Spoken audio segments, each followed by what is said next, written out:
ꯑꯩꯈꯣꯏꯒꯤ ꯀꯝꯃꯨꯅꯦꯜꯒꯤ ꯑꯣꯏꯕ ꯍꯥꯏꯇꯥꯔꯦ ꯀꯥꯡꯂꯨꯞ ꯅꯥꯏꯕꯒꯤ ꯋꯥꯈꯜꯂꯣꯟꯁꯤ ꯊꯥꯗꯣꯛꯍꯜꯂꯒ ꯇꯞꯅ ꯇꯞꯅ ꯏꯪ ꯇꯞꯄ ꯐꯤꯕꯝ ꯑꯃ ꯄꯣꯔꯛꯀꯗ꯭ꯔꯥ ꯍꯥꯏꯅ ꯈꯟꯕꯁꯤ ꯑꯗꯨꯝ ꯂꯩꯍꯟꯕ ꯄꯥꯝꯃꯤ ꯀꯨꯀꯤ ꯀꯥꯡꯕꯨꯁꯤꯅꯕꯀꯣ ꯀꯨꯀꯤꯁꯤꯡꯁꯤ ꯌꯥꯝꯅ ꯈꯨꯗꯣꯡ ꯊꯤꯅꯤꯡꯉꯥꯏ ꯑꯣꯏꯕ ꯃꯣꯏꯁꯤ ꯀꯥꯡꯕꯨ ꯑꯃꯅꯦꯅ ꯑꯩꯈꯣꯏ ꯂꯧꯕ ꯌꯥꯏ ꯃꯣꯏꯗ ꯀꯥꯡꯂꯨꯞꯀꯤ ꯂꯥꯟꯁꯤ ꯌꯥꯝ ꯄꯥꯝꯃꯤ ꯌꯥꯝ ꯈꯧꯔꯥꯡꯉꯤ ꯑꯗꯨꯒ ꯗꯦꯟ ꯃꯤ ꯍꯥꯠꯄꯒꯤ ꯀꯜꯆꯔꯁꯤ ꯃꯣꯏꯁꯤ ꯑꯗꯨꯝ ꯃꯈꯥ ꯁꯝꯊꯅꯤꯡꯕꯒꯤ ꯄꯣꯠ ꯑꯃ ꯑꯗꯨꯝ ꯂꯩꯌꯦꯅ ꯈꯜꯂꯤ ꯑꯗꯣ ꯃꯣꯔꯦꯁꯤ ꯃꯣꯏꯅ ꯃꯣꯏꯒꯤ ꯌꯥꯝ ꯃꯔꯨꯑꯣꯏꯕ ꯃꯐꯝ ꯑꯃ ꯑꯣꯏꯅ ꯑꯗꯨꯝ ꯂꯧꯋꯦ ꯁꯤ ꯑꯩꯈꯣই ꯍꯥꯟꯅꯗꯒꯤ ꯍꯧꯅ ꯑꯗꯨꯝ ꯍꯥꯏꯅꯔꯒ ꯂꯥꯛꯏ ꯍꯥꯟꯅ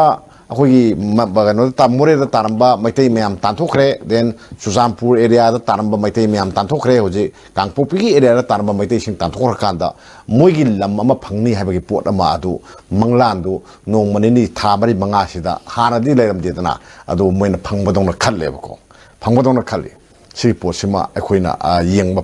ꯆꯥꯎꯌꯦꯡ ꯌꯦꯡꯕꯗꯒꯤ ꯀꯨꯞꯁꯦꯟ ꯁꯦꯟꯅꯕ ꯑꯗꯨꯝ ꯌꯥꯏꯅ ꯈꯜꯂꯤ ꯑꯗꯣ ꯍꯧꯖꯤꯛꯁꯤ ꯃꯌꯥꯝꯁꯤ ꯇꯥꯟ ꯂꯣꯏꯔꯀꯥꯟꯗ ꯃꯣꯏꯒꯤ ꯂꯝꯅꯦꯅ ꯀ꯭ꯂꯦꯝ ꯇꯧꯔꯀꯥꯟꯗ ꯁ꯭ꯇꯦꯠꯁꯤ ꯃꯣꯏꯅ ꯃꯋꯥ ꯆꯠꯇ꯭ꯔꯦ ꯑꯩꯈꯣꯏꯒꯤ ꯇꯨꯈꯥꯏꯕ ꯂꯩꯉꯥꯛ ꯑꯃ ꯆꯂꯥꯏꯖꯔꯦꯅ ꯃꯣꯏ ꯍꯥꯏꯈꯤꯕ ꯂꯩꯔꯦꯀꯣ ꯁ꯭ꯇꯦꯠꯅ ꯆꯂꯥꯏꯕ ꯃꯣꯏꯒꯤ ꯂꯩꯉꯥꯛꯁꯦ ꯑꯩꯈꯣꯏ ꯃꯋꯥ ꯂꯧꯗ꯭ꯔꯦ ꯇꯣꯂꯣꯞ ꯄꯤꯕꯅ ꯄꯤꯕ ꯃꯈꯜ ꯑꯃꯅꯤ ꯇꯣꯂꯣꯞꯁꯤ ꯑꯗꯨꯝ ꯄꯤꯗꯅ ꯇꯣꯂꯣꯞꯁꯤ ꯑꯗꯨꯝ ꯂꯧꯔꯦꯕꯀꯣ ꯑꯦꯝ.ꯑꯦꯜ.ꯑꯦꯁꯨ ꯂꯧꯏ ꯇꯣꯂꯣꯞꯁꯤ ꯆꯥꯏꯀꯣ ꯑꯗꯨꯒ ꯂꯩꯉꯥꯛꯇꯤ ꯃꯋꯥ ꯂꯧꯗ꯭ꯔꯦ ꯍꯥꯏꯀꯣ ꯃꯣꯏꯅ ꯇꯧꯔꯤꯁꯦ ꯂꯩꯉꯥꯛꯁꯤ ꯃꯣꯏꯒꯤ ꯇꯨꯈꯥꯏꯕ ꯂꯩꯉꯥꯛ ꯑꯃ ꯆꯂꯥꯏꯈ꯭ꯔꯕꯅꯦ ꯃꯣꯏꯁꯦ ꯑꯗꯣ ꯀꯅꯥꯅ ꯆꯤꯞ ꯃꯤꯅꯤꯁꯇꯔ ꯑꯣꯏꯔꯤꯅꯣ ꯑꯩꯈꯣꯏꯒꯤ ꯀꯩꯅꯣꯅ ꯑꯣꯏꯔꯤꯕ꯭ꯔꯥ ꯑꯩꯈꯣꯏꯒꯤ ꯀꯔꯤ ꯍꯥꯏꯇꯥꯔꯦ ꯅꯦꯝꯆꯥ ꯀꯤꯞꯒꯦꯅ ꯑꯣꯏꯔꯤꯕ꯭ꯔꯥ ꯀꯦꯃꯤꯌꯣꯅ ꯑꯣꯏꯔꯤꯕ꯭ꯔꯥ ꯃꯣꯏ ꯂꯩꯄꯥꯛꯇꯨꯒꯤ ꯃꯆꯤꯟ ꯆꯠꯄꯁꯦ ꯀꯅꯥꯅ ꯑꯣꯏꯔꯤꯅꯣ ꯑꯩꯈꯣꯏ ꯈꯪꯗ꯭ꯔꯦ ꯁꯤ ꯄꯣꯠꯁꯤꯃ ꯂꯩꯔꯦ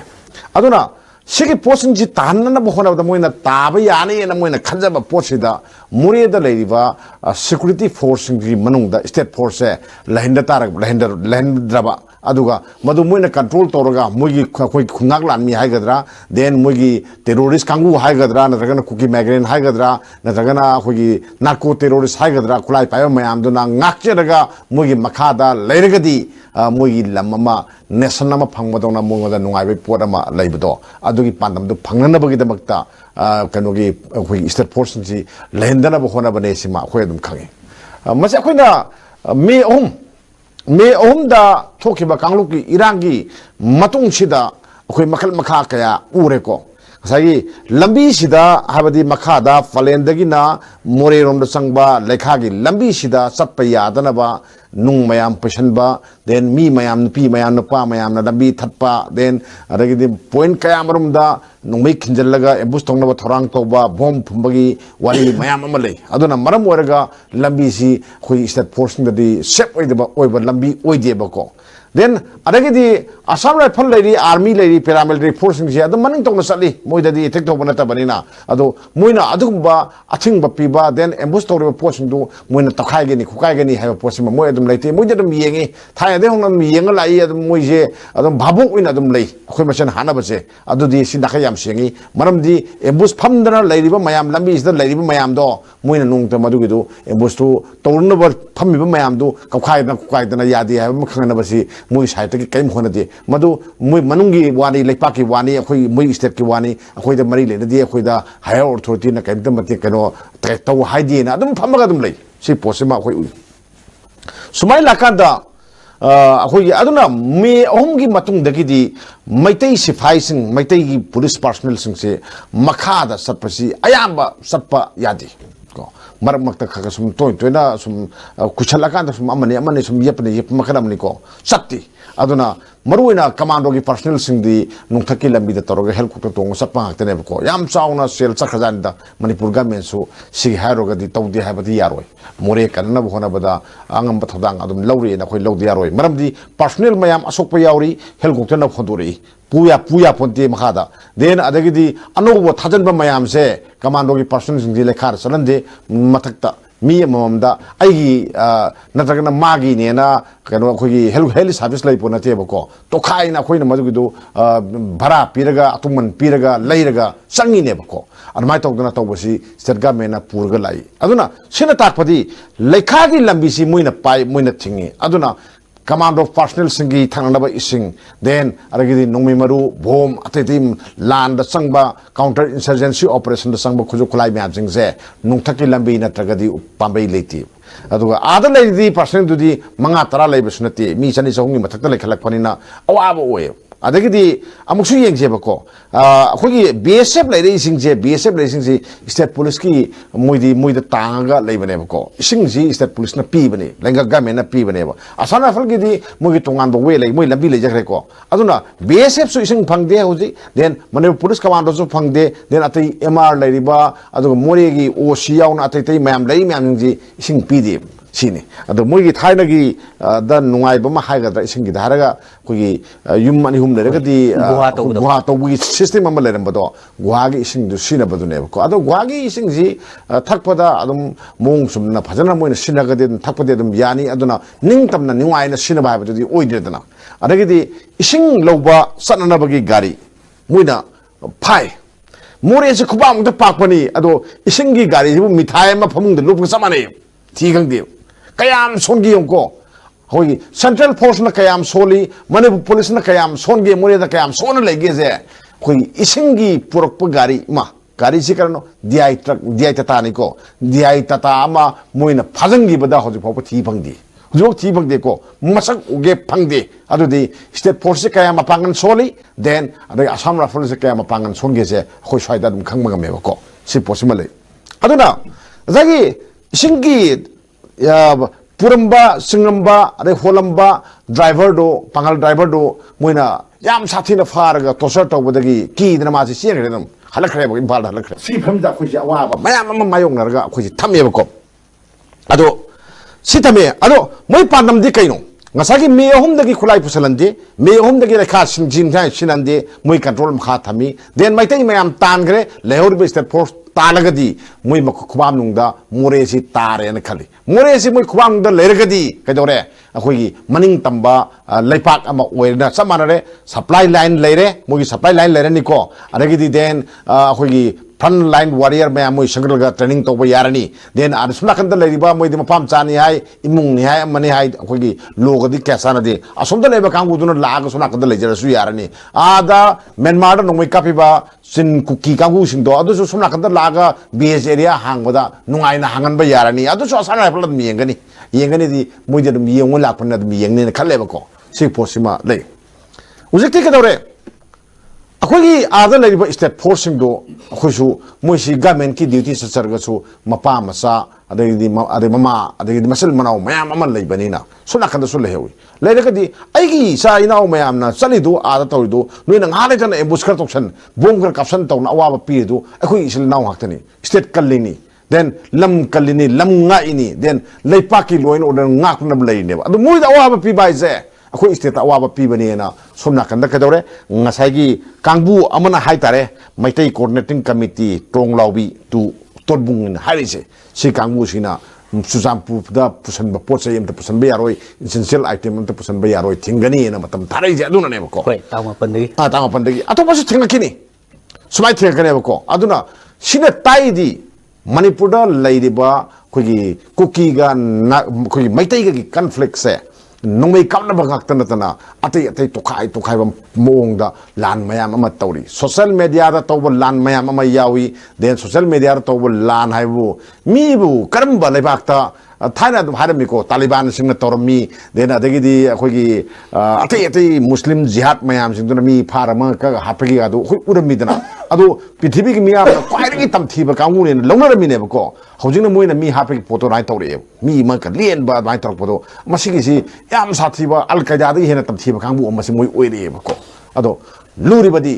moibu lakshan gadaba moibu khupang na tha gadaba mogi activity se thingna na bagi damakta india ga mena tothropa thabak tudi ayam sona ui ko ado ngasi akhoi awaba tabani india ga mena mapangan kali india ga mena mapangan kalle ko mapangan kali si karai da kan ge kan da vote kan boin to eba oi moi gamen pai bi yana bagi tauba adumba ade mandir sabagum bada mapangan yam kan na ui ko ado somna kan da si leiriba terrorist mayam na toriba sing si moi masi lakshan na thorang di tawde aduna akhoi yamna awaba mayong na khigani aduna singma film se masi kamai tawdana akhoi si isa ngakthok sagadagi haya pose akhoi sungsen na matam oena ai swai thamjak akhoi gi mayam na sum kanglupki irang dudi loina masi wari sanare ko me ahumdagi hawena nawi ado masi yamna kuiraba lan amani aduga nongma ikui dana thorani se akhoi adum loi khangnaba pot amani ado gamen su adum khangam thui ne khali khangna kamai tawdana mana fail oino hai taragadi gamen si su akoi chi di yakpa kai dongna thabak tawbra haibagi pot ama adum leitaba na te ba simo hujiki sai haibi myam do niko musagi thangjing chingda thangting onthokpa then louthok ki maming thonjalakko onana thonjalakpa hoi adagidi kabru sing si moigi mapa mapugi lamne hairakpa sigi mayam sida moigi oiba lam ama demand tawre yam nakai yam seng pot ama oyebako adudi yam nangalingai akoina pchak pingai digi hongna moina moigi kuki gi moigi len amagi damakta madu map yega larik phongrabane madu mayam akoi loina ma khangna ramaktani then South Nagaland gi moigi map phongrabani then kuki gi phongrabane bako tampakti moina dam harga laidana akoina di angau aphai dongna sum haini dana square kilometer kanona khoi professor amana hai square kilometer satre chani pan muktani na hai na haibado adu mui potu da leiba pot amane maitai di se tang wenga da bani atai di khoi gi ne che moina adum hairaga leiba pot ama oina square mile loi ni ha square mile admaina khoi ji urga leira bane bako aduna lamsi ngoi demand tawre then separation tawninge maitai ga tawninge haiba porse yamna nganna akhoi puna mangna loina khangna thadoi akhoi adum yenga legi adugi akhoi na matam sana react hogdaba matam sana thamuk tawgdaba do madugi phol na ngasi akhoi awaba nangine yengse akhoi karigumba pamdaba thodok ama thokanda police na suwa moto case ama adum lawebako suwa moto case ama lawraga case tu makha kari tawrige so adum khangdabi sumiko adagidi then ganu wala sungai ko sagi athopna su pan gidoni case ti lawre kanda case tu karigi lawrino logi oi bacharak phangdoi natro man lawri do logi bacharak to na sung charak tu karam kada phangdoi na su khangdaba phangne ju khangoi daba phangoi ju khangdaba then adagidi makha ta na torgadi tawba yaroi habagi se kanu su lehendaba pot amada adum thamak tawe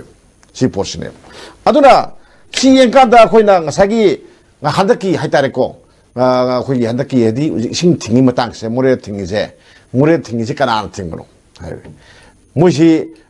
smaina hai village volunteer tenongpal district ki village volunteer in hai bako village volunteer hai base khoi nungmei paiba kangbu amane kana na paiba nungmei no harkada ngasagi more da lan taring je mui kanto kebu kene na tawbanate uk le ma tawbanate dum haine bo kana na tawne akhoi villagers singi volunteer ama lei adun tawbane haine bako kapadi kana na kapi ngasai suda le ba kangbu do aduna kari mingsina kapi yar kada ngasagi village volunteer sinner kapi ne moi tawrine moi lila ne bako masida angang anobo mayam ama train apung phana tawdriba mayam ama hapsal lakanda moina si sajalaga tawbane bako ado si kana no thorai ba misi kana no se thoi misi kana no kana waida leiba mino ado masi smai tawduna state force am ngai jani ko akhoi na thaina ngang wori da ai kenu man jang mam lei akhoi gi police am tam thi police am le me bako aduna mi phabada angang du ke do phabi ro kopi no noi paisa nu sagi noi haina bor gadi angang to nu ko no ha ro bagi bako police ki thabak ta kuthing jele na kudak be phara ma jel yor police ki thabak kuthing jel bai ne na sigi nupa si ujiki moina se thorai do ising pibi yaro ne thori ba se do ado police ki thabak ta kuthing jel bravo police hat ke hari ne bako police halage ising pitaro de halage matro sinjak piro de halage matro kuthing jabana na teba adu nuera bane bako adu moida di kajore police ki duty da mako thingen bo oida so police hat paki kari FIR lore khoi khang pami sumo to do loidori bra FIR na loidori bra ado police kana salaga thirui adu gi mido na ma kota ko khotpa leibra police na wa hangna ba ko ba leibra kana ada kawi ada da leiba u ma khong ma da hairo bra imu nang am ta lau suna kada police na wa khra hange na manak na police station da police station da leiba police officer do naga ko bilam da hairo bra na ta kana ada da leiba napi da hai hi ba leibra si ko khang nge ba ko aduna ngasagi law and order ngaka da ba police personnel sing sina mana chap chana mathw to ba ngamdre hojikti ngamdre means ngasagi akhoi na ngasa hanawadi hajarak pa government hargum se ko district authority se totally collapse mujiko totally fail already moina ngambase kai khngami district kanona moi district authority ngambase tolo phangudaba mayam kuki mayam imphal leramba den atop hamda leramba chatpa yadaba mayam singdo mayam tolo piranaba moi tolo ikhappa ngami sabi ngami simako si hojiki se ising thingba rasan mani thani pide haiba yaure madum ga panle adum si yauri ko aduna hoje tawri sibo ko aduna police ki magi mathau mangam district authority se kanana paire hojikti ngagi kuki khulai paiba kangbu mingna kadauba village volunteer haiba kangbu sina district si pai rabne ko government ti somna kanda sauri aidi leipak sima pai ni manipur sima pai ni pali ni na leidi ko aduga adugi potu ni laisi somna kanda na ada leiba police personnel singduna haire akhoi somna kanda nongoi marakta ko karin te yaudabo मुझे नहारों ma'am लालो बल लेरी ma'am cookie लालो ma'am दो एक पायरग लाई मुझे खुलाई फबे heli drone पिछले नद्रा अदगे दी then bomb कापना बा ma'am मा IT1 मोटर पिछले को मुझे लोग पायरग लाई कापना मैम लाई अखोई सोमना के दो 51 मोटर देन अदगे दी मपान थोपे यादे आधा स्नेपर न सेलेक्टिंग आई लेरी बा और मुझे न कापदी तो मियाँ अखोई न कापदी यादे अखोई न कापर कर मिसम ओंदो निको मिसम हाले हाल तो निको सिगी मैम सिगी मरक सिदा हाई सिंग पुलिस ऑफिसर मैम सी आधा लोगों लेरी ने बा मपान थोतगी लोंग लेने बको सी पोसे मा ले तौबेबु मखोगी तुम्फम बेरेक तुदा लेफम तुदा नोमै बोंग कापसे लेदुनी मानि नसे अदुना सिगी लाम थेनगदबा अदु मथ्वाइ नुंगाइ हेनगदबा देन लेपाकी खनगदबा कांगुदुदा निमित नतब थानी कीबु अखोगी रसन मनी बु पीदी है तसेंग न टेलीफोन तोरगा पुलिस पर्सनल सिदुना हायरा बने प्रेस ए सनालेबाक्ति असम बखर तौबि बने अखोई थबखर तौबने ना हायरै ने बको si hari ne ko ado aina madu pakum piba ngamde akhogi hayaba khutlona haidong ngai ko yaragadi khogi lanbung da leriba lanpham da leriba akhoi state forcing awat pa pala hen ganu sektang haidong ngai wa tawgadam di kanano no government tawgadam ne karigino tha ani muida rasan mani pi dis karigino then kangu omada yohon rasu kangu omada yohon na pambi lambi kari sinba yage kai dogi yage do mui kari hona da bano adu hona biu simai haini ko aduna hojik la adugi uziki laiba ising tingna bagi dukan pot piba yaroi hariba apaw bunu padu adugi matakta somoto FIR ama lokhalabra then karigi damakta DGP na se thokte karai da sakre akoi security advisor Mr. Kuldeep Singh ha adugi hamdo hai kanda no noina tolungba to akoi madur compromise to godam nate akoi ki personal amatagi awat papa la heloi karigi hai dage sinida karigino ako awara pa leire ama tawre na pe ngang si karigino hardi nuina yengba wali habane ko nuina yengba wali habane aduna ngasagi ada leriba state forcing duna mui masanga thokna badang leire masanga na badang leire ko ngasagi attack tongna bagi mai kanu sin leitre mapangan sin leitre karigi leitre no hagadi nuina power do piti power do pisalo zagi moina leriba mafam duda yum du la kapsan mani akhona salaga mi mai skapu jodana adu kapa kadane ba o polisu yada boire mujima pang kan maniko akhoida lakani ko attack tor kani ko si tawdam si khanga do matro somda lakani nupi kha thador kani angang kha thador kani natra ado swaida na kadore ai nei haje bodoni ko tiar gas cell mayam kapsan gani manam takkai yai gani hosal yau gani adana kadore pri asara fal geta thille sun yai police ki geta thille su yai sini angang mayam pi ba maron mari sudri mayam duna play card pai du kanana sin manao akoi khangi loi madam sineba si porsinje aduna ada laik tamba yabgi atmosphere ama laihana ba muya aduda level local leaders sing na honati adugi muhuda muina state force ta sakhirana bagi propaganda tawna ba la tawle gadi kai laik tam dino sineba si porsi khoi khamina gadam ne aduna khoji khoi yengasi la tawle gadi kai laik tam dino sineba si porsi khoi khamina gadam ne aduna khoji khoi yengasi akhoi mayam na hai ai su isamak su hai kuki MLA tara adu kai doge noi kai dog tham kari dona noi kai dong sum thamino kari gi disqualify tong da bano kari gi pha da bano ai gi kholaw ni ai na hari se kuki oi bagi hai bana ti ne moina tawriba lon ya da thabak mayam du ne state amagi makha da MLA oi riba makoina state ama thugai na ba ware loba